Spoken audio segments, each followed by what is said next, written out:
Hello everyone, you're about to listen to a brief retelling of the movie Giglieri. Hope you enjoy the movie. Larry Gillier is a gangster based in Los Angeles. Recently, he nearly took out a man who had stolen money from his boss. However, the mobster is still not satisfied since Larry only returned half of the amount. Additionally, Louis makes sure to put the 6 in his place so he doesn't get too confident. He assigns him his next task, to take down a man in New York.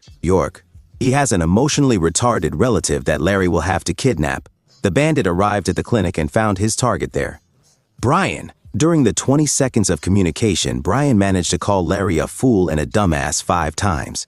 The bandit convinces the guy to go out for a walk with him. Brian would really like to get to the beach to the Malibu lifeguard, and Larry promised that he would take him to them. But then the bandit gets a flashlight call.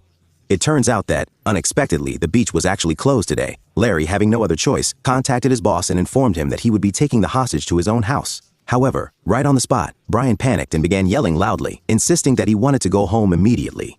Out of nowhere, the doorbell rang, and standing behind it was a pretty stranger. She asked if she could come inside to make a phone call.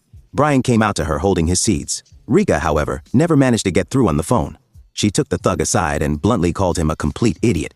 She is aware of who Larry is and what his role is within this place.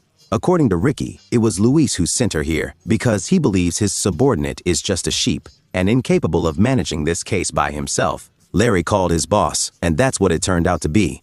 Louis threatened to skin him alive if he made any mistakes. Ricky really gets on Larry's nerves and sends him into the kitchen to prepare her a cup of tea.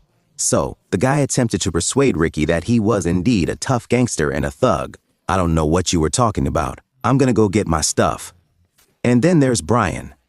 How much saliva do you swallow in a day, Larry? Personally, 35 cups. Pretty soon, Brian pissed off the gangster and he started getting handsy. Ricky stood up for the guy. She threatened Larry that she would take him down if he hurt their hostage. During dinner, Brian started yelling that he didn't like the food. He kept giggling and asking to go home. To keep the hostage from whining, Larry promised to take him to the beach tomorrow. Before heading to bed, Brian asked the thug if he could read him a bedtime story. However, Larry doesn't have any books at home, not even a phone book, so he ended up reading the label on a bottle of sauce to him. Read more? No, that's all, just the ingredients are listed next. Thanks, Larry. Ricky then settles down to sleep on the floor. Larry offers her his half of the bed, and she doesn't refuse. Now, he's standing in the dressing room, preparing for what he hopes will be a passionate night. He even went so far as to work out with the dumbbell. The man entered the room and began to display his physique to the bandit, hoping to impress her. However, she showed absolutely no interest in his partner's attempts. So, Larry decided to lie down next to her and offer her a few compliments. It was then that he needed to pitch in and learn that Ricky was actually a lesbian. This revelation meant she had no interest in him or his wiener. The next morning, a somewhat embarrassed Larry informed Ricky that he wasn't offended at all and assured her he wouldn't attempt to seduce her again. There's a constant knocking at the door. It's a police officer.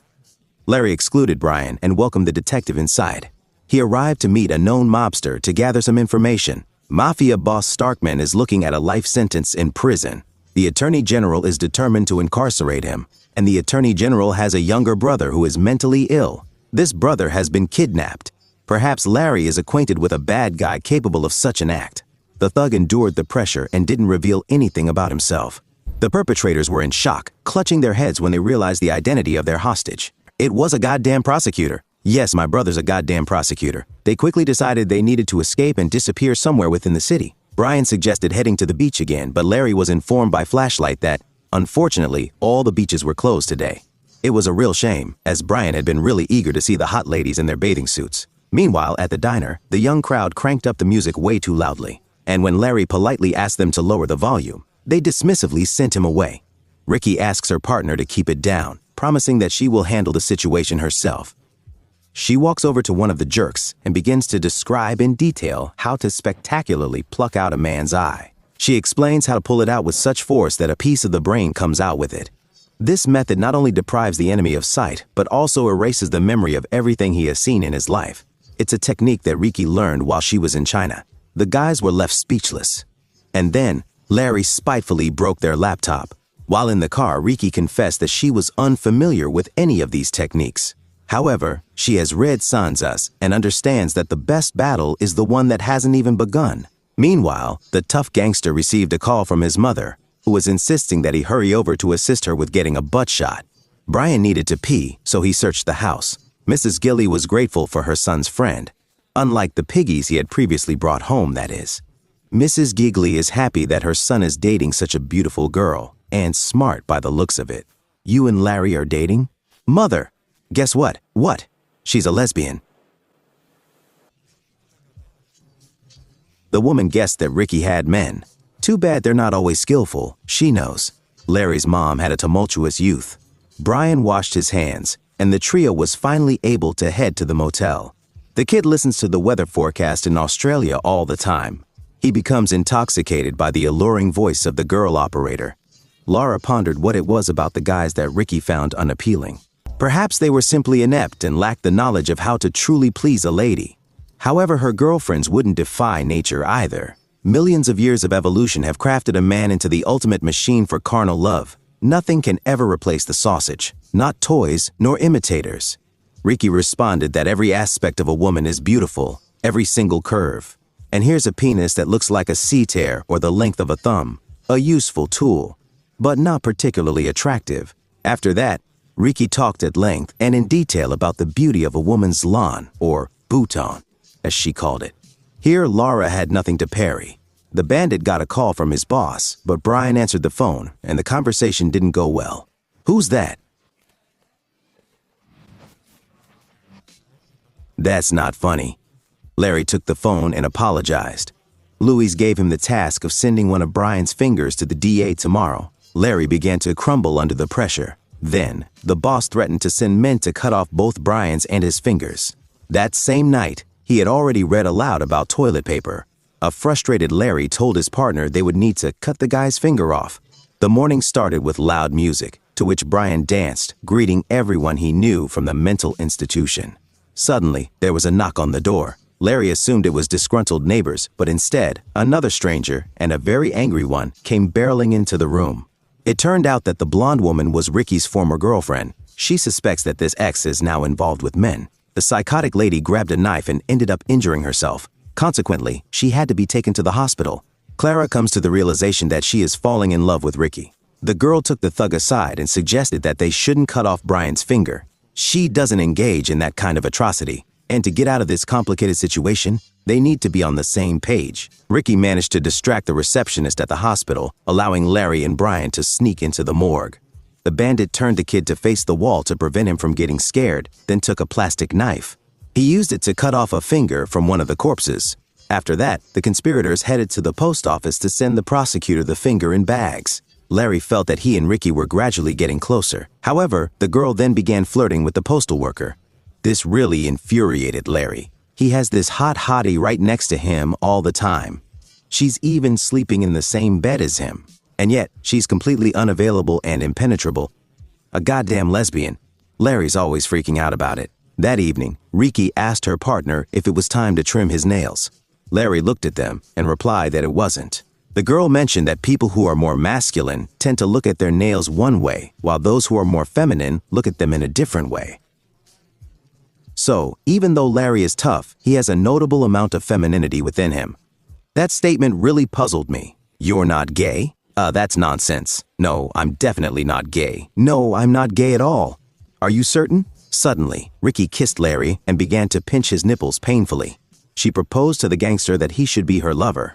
He had been talking for such a long time about what he was capable of doing in bed, and now was the moment to prove it.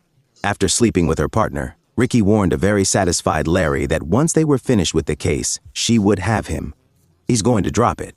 Louis called in the morning and told the couple to come to the address. They had to leave Brian in the room. In the car, Larry admitted he wanted to escape this life of crime. The mob boss, Mr. Starkman, arrived from New York. He assures the mobsters he won't end up in jail. Then he takes Louis' gun and shoots him in the head. The couple tries to make sense of what's happening.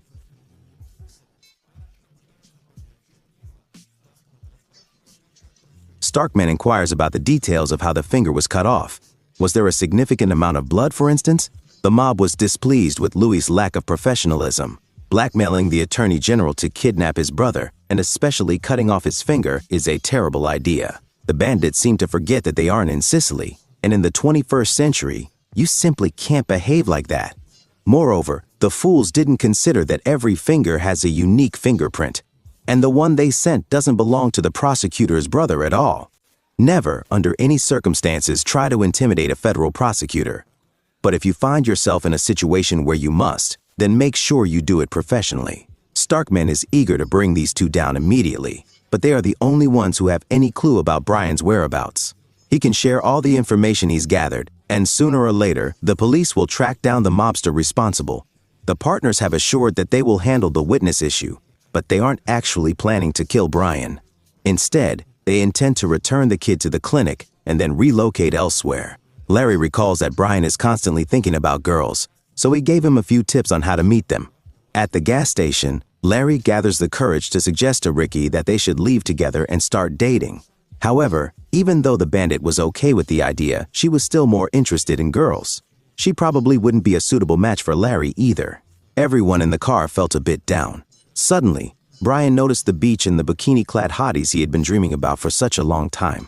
He pleads with Larry to stop, and the thugs decide to be nice to Brian. Meanwhile, on the beach, Larry calls the DA and tells him where to find his brother. The gangster apologizes to the kid for being rude. Ricky kisses Brian goodbye and also kisses a frustrated Larry. Bandit wants to test a theory and asks Brian to check his fingernails, but he doesn't do it like Larry. To help Ricky leave town, the gangster gives her his car.